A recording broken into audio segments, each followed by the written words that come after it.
Hi, my name is Rayna Maleki, and today I'll be telling you about my research on college students' access to and effectiveness of mentoring relationships across fields of study and demographics. So first, we will look at some prior research focusing on what mentoring actually is and some known barriers to mentoring. And then we'll look at hypotheses, methods, and results of the present study, and then some discussion. So, prior research has defined mentorship in a variety of ways. We're focusing on mentoring in an academic or educational setting. So, we define it as a professor, advisor, any member of faculty or staff, or an upperclassman student who uses their experience to provide academic guidance, emotional support, professional advice, or other useful counsel to a student. Several qualities make up an effective mentoring relationship, including mutual engagement, authenticity, and empathy. Positive outcomes of mentoring are vast. Academic outcomes include increased attrition and retention at undergraduate institutions. Students targeted at risk for dropout, particularly those with lower GPAs or who have failed classes, have shown improved academic performance when having a mentor. Also, those with higher GPAs and those who take more credit hours are more likely to have a mentor. And there are also benefits to professional development. There are also psychosocial outcomes. So a longitudinal study showed that students who had an engaged mentor at the beginning of their first year of college had higher rates of self-efficacy and a greater sense of belonging throughout their first year. Mentoring can also lead to increased well-being and confidence, furthering not only a mentee's personal identity, but also their academic excellence. Literature tells us that there are known barriers to mentoring, specifically that those in socially oppressed groups have had less success with mentorship as compared to those in socially privileged groups. So students who are Black, Indigenous people of color, who are LGBT, who are of religious minorities, all have had less success finding mentorship. A first generation college student is someone whose parents did not obtain a bachelor's degree. And these students seek out mentoring relationships when navigating higher education because they do not have that generational educational experience. And they do have lower graduation rates.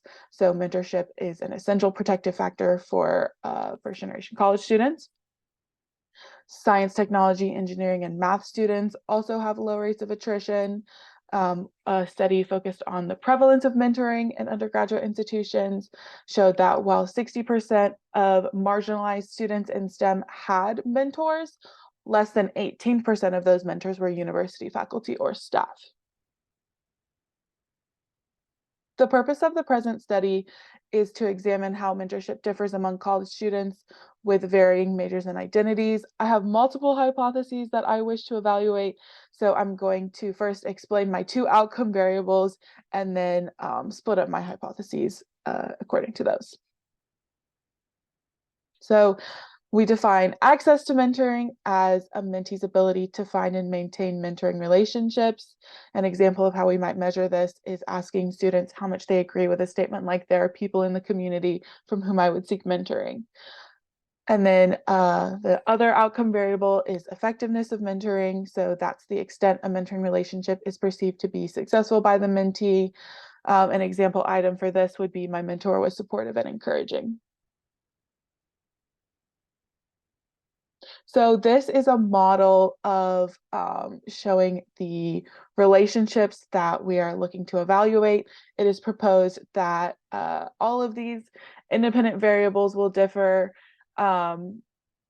in regards to access to mentorship. So does access differ for those who are first generation college students? Does it depend on whether a student is in STEM or not? Does it depend on their minority status, what school they're in? So is that School of Arts and Humanities, School of Business, or other? And then does that differ based on their racial identity? We're evaluating similar relationships to effectiveness of mentorship. So do all of these things differ based on students' identity or field of study?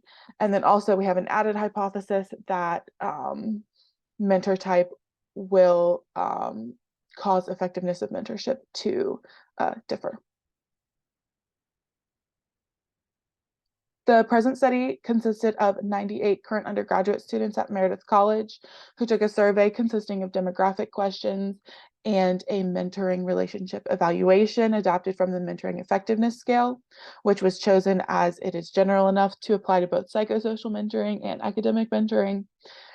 And there were also 3 access to mentoring questions, all adapted from prior studies.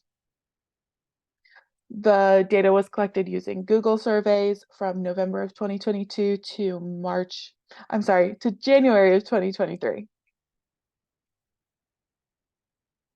So here we have a demographic breakdown of our sample. Notice that 23% of students were in the School of Natural and Mathematical Sciences, meaning 23% of students were in STEM. 32% of participants were first-generation college students, and then 36% were minority students. Here we have our results for our outcome variable of access to mentoring. This was a mean score that was created. It ranged from 1 to 6. The mean of all of those scores was 4.69, which suggests that students rated their access as moderate to moderately high.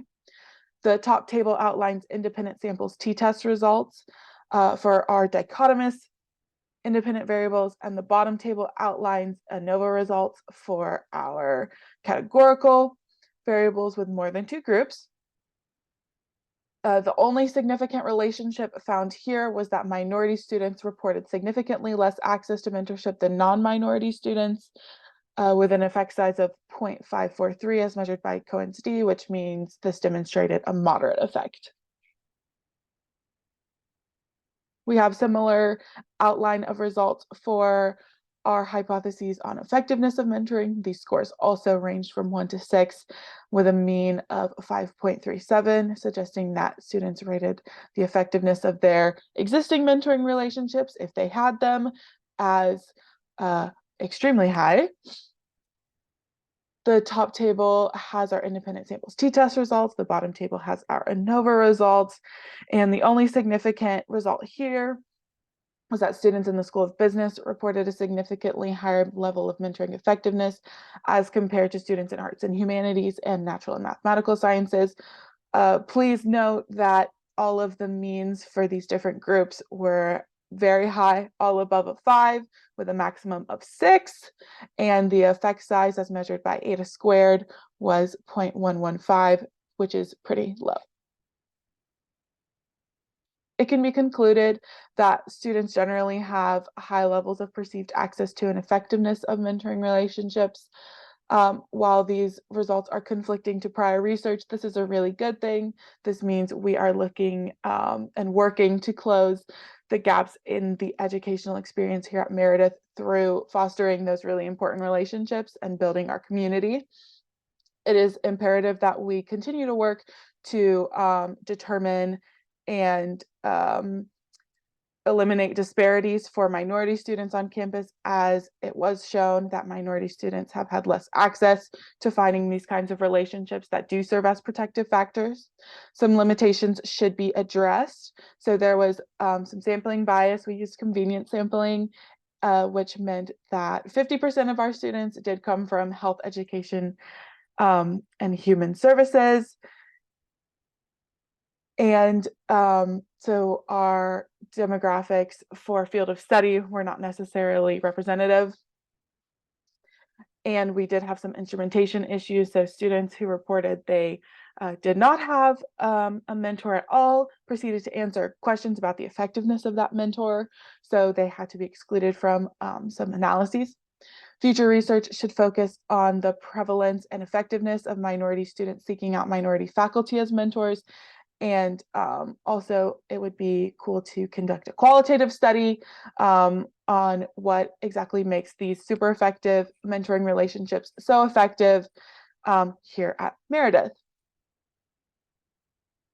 Thank you so much for listening. I want to say thank you to my research advisor, Dr. Raid, and I hope you enjoyed.